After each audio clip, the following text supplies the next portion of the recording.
bienvenue pour cette vidéo La Croisée des Mondes Artbook Passion. Aujourd'hui en direct forcément de la librairie La Croisée des Mondes à Dieppe. Nous allons découvrir ensemble ce bouquin de John Landis qui s'appelle Créatures fantastiques et monstres au cinéma.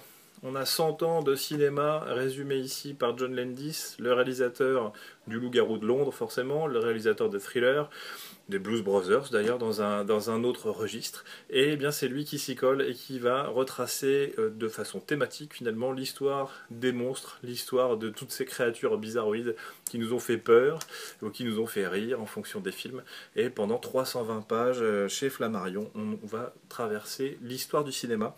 Ça commence d'ailleurs avec l'intérieur de la couverture, des choses très anciennes comme Metropolis de Fritz Lang, des choses plus récentes comme Innocent Blood, un petit peu de giallo italien avec Dario Argento et son Suspiria, vous voyez, les yeux sans visage, les films français ne sont pas oubliés.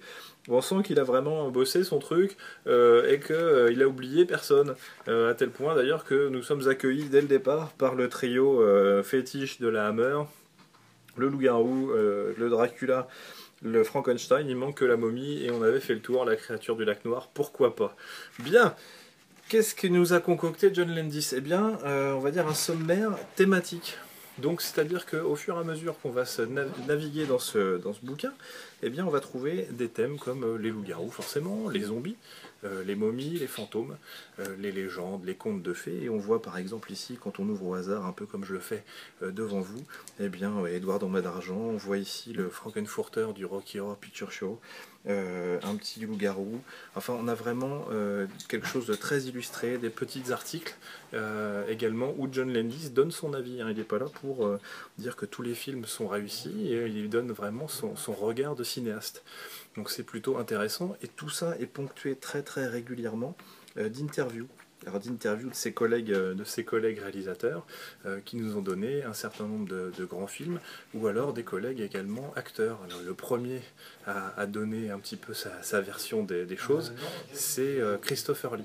Christopher Lee, forcément, on l'a vu pour Dracula, on s'en souvient, on le voit même maintenant pour Le Seigneur des Anneaux. On retrouvera forcément Joe Dante, on retrouvera David Cronenberg, Sam Raimi, évidemment, par exemple Evil Dead. Et évidemment Guillermo del Toro qui vient forcément faire un petit tour. Et puis un large chapitre consacré à Ray Harryhausen qui nous avait donné les animatronics et autres squelettes par exemple de Jason et les Argonautes. Voilà, donc on se retrouve à naviguer comme ça dans ce bouquin qui n'est pas chronologique, et du coup c'est intéressant parce que on a une version, on va dire, d'un monstre. Par exemple ici les grands singes, eh bien on voit le panorama complet on va dire, du cinéma avec ce thème-là. Eh bien, et ça nous permet pourquoi pas, d'avoir une liste à côté, de se faire un peu la to-do list, quel film j'ai envie de voir pour la fois prochaine, pour la semaine prochaine. Donc c'est vraiment intéressant de pouvoir avoir cette approche-là. Rick Baker également qui est interviewé, qui est comment dire, un spécialiste, on va dire, des effets spéciaux, qui est connu justement pour le Loup-garou de Londres, et avec lequel il a fait une bonne partie de sa carrière. Ensuite, on retrouve des thèmes qui sont étonnants. On voit ici par exemple la vengeance de la nature.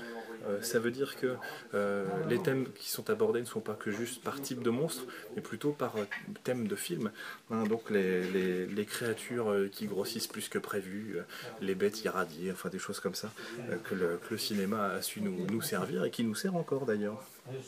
On termine ensuite ce bouquin, alors j'avance un petit peu forcément, on a le golem, on a forcément le Legend ici.